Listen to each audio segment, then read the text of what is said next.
السلام علیکم ورحمۃ اللہ وبرکاتہ۔ معزز ناظرین اکرام، تربیتی چینل کی جانب سے آج میں آپ کو سن ہجری کے متعلق کچھ باتیں بتانا چاہتا ہوں۔ جیسا کہ یہ مہینہ جو ذی الحجہ کا مہینہ ہے اور جو اسلامی سال چل رہا ہے وہ 1445 ہجری چل رہی ہے۔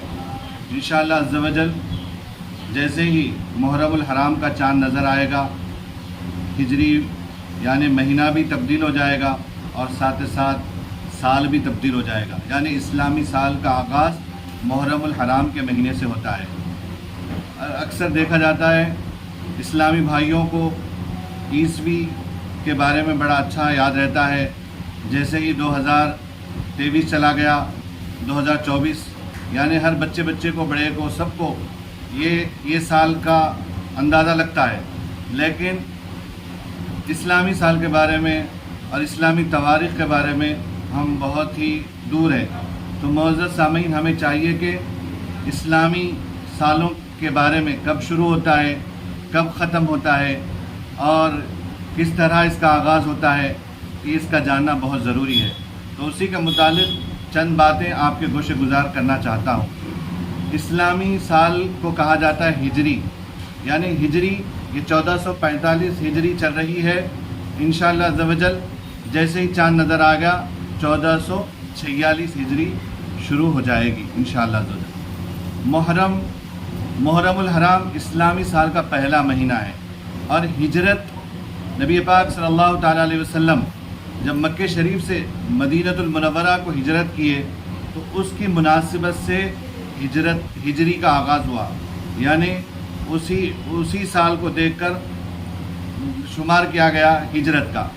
تو لہذا اب یہ اصول ہے کہ محرم کا مہینہ پہلا مہینہ ہے اسلامی سال کا، اور محرم کا مہینہ جیسے ہی شروع ہوتا ہے کچھ احباب مبارکبادیاں بھی دیتے ہیں، دے لیں ضرور، مگر یاد رکھ لیں جیسے ہی محرم کا مہینہ شروع ہو جاتا ہے یکم محرم الحرام حضرت امیر المومنین فاروق اعظم یعنی خلیفۃ رسول اللہ امیر المومنین حضرت سیدنا عمر بن خطاب رضی اللہ تعالیٰ عنہ کی یوم شہادت کا دن ہے، یعنی جیسے ہی محرم شروع ہوتا ہے شہادتیں شروع ہو گئی۔ دیکھیے ذی الحجہ کا مہینہ قربانی کا مہینہ ہے، اور اسلامی سال کا آغاز بھی شہادتوں سے ہو رہا ہے۔ یکم محرم شہادت فاروق اعظم، اور 10 محرم کی شہادت عظمیٰ کربلا کا واقعہ، اور وہ عظیم شہادت جو امام عالی مقام حضرت سیدنا امام حسین رضی اللہ تعالیٰ عنہ کی شہادت ہے، اس کے اندر یعنی وہ شہادت عظمیٰ ہے۔ کون ہے وہ؟ نواس رسول ہے۔ وہ کون ہے؟ حضرت خاتون جنت کے شہزادے ہیں، حیدر کرار کے شہزادے کی شہادت ہے۔ تو ان شہادتوں کو مد نظر رکھتے ہوئے ہمیں اسلامی سال کا آغاز کرنا چاہیے۔ اور رہی بات، ہم بھول جاتے ہیں کہ کیا ہے، تو لہذا محرم پہلا مہینہ ہے، اس کو بھی یاد رکھنا ہے، اور ساتھ ہی ساتھ ہم کو اس بات کو بھی یاد رکھنا ہے، ہم اپنا پچھلے سال کا محاسبہ بھی کرنا ہے کہ ہم نے پچھلے سال کیا اعمال کیے، ہمارے اعمال کا بھی ہم کو جائزہ لینا ہے، اگر ہمیں توبہ کرنا ہے، کیونکہ ہماری زندگی کا ایک سال ہم سے چلا گیا، اب لہذا یہ سال آتے رہیں گے، مہینے آتے رہیں گے، دن آتے رہیں گے، جاتے رہیں گے، تو لہذا ہمیں جو چلا گیا اس کا محاسبہ کرنا ہے کہ ارے ہم نے وہ سال کو دنیا داری میں گزارا اور ہم نے کتنی عبادتیں کی۔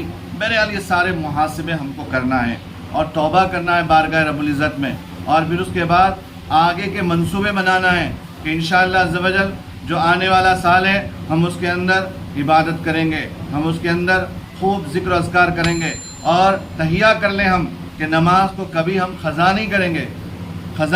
اس کا مطلب کبھی نہیں چھوڑیں گے، قضا بھی ہونے نہیں دیں گے نماز کو، انشاءاللہ عز و جل اس طرح کا ارادہ کر لیں، یعنی آگے کے منصوبے بھی بنانا ہماری ذمہ داری ہے، اور جو ہم سے کوتاہیاں ہوئی اس کی معافی مانگنا بارگاہ رب العزت میں، کیونکہ جیسے جیسے سال ہوتے جا رہے ہیں ہم قبر کے قریب ہوتے جا رہے ہیں۔ ان سارے چیزوں کو بھی خیال کرتے رہنا چاہیے، اور بس یہ پیغام آپ کو دینا چاہتا ہوں کہ معزز سامعین کرام، یہ سال ایسے ہی گزرتے جائیں گے، زندگی ختم ہو جائے گی، پھر ہم کو بارگاہ رب العزت میں پیش ہونا ہے، جب ہمارا نام اعمال کھلنے والا ہے۔ یہاں تک بتایا گیا وَمَنْ يَعْمَلْ مِثْقَالَ ذَرَّةٍ خَيْرًا يَرَهُ، وَمَن يَعْمَلْ مِثْقَالَ ذَرَّةٍ شَرًّا يَرَى، یعنی ہمارے ذرے ذرے کا حساب کتاب لیا جائے گا، ہمارے منٹ منٹ کا حساب لیا جائے گا، ہمارے لمحے لمحے کا حساب لیا جائے گا، ہم نے کس طرح زندگی گزاری، ہم نے سالوں کو کس طرح ضائع کیا وہ تمام ہم سے سوال کیا جائے گا، ہم سے پوچھا جائے گا۔ تو بتائیے اگرچہ ہم بدعملی میں گزاریں گے تو کس طرح ہم حساب کتاب دے سکیں گے؟ لہذا اچھے اعمال کیجئے، نمازوں کی پابندی کیجئے، کثرت سے ذکر کیجئے، اطاعت رسول میں زندگی گزاریے، تو یقین مانیے دو جہاں کی نعمتیں مل جائے گی۔ اللہ سے دعا کرتا ہوں سننے سنانے سے زیادہ ہم اور آپ کو عمل کی توفیق عطا فرمائے، آمین۔ جزاک اللہ خیرا۔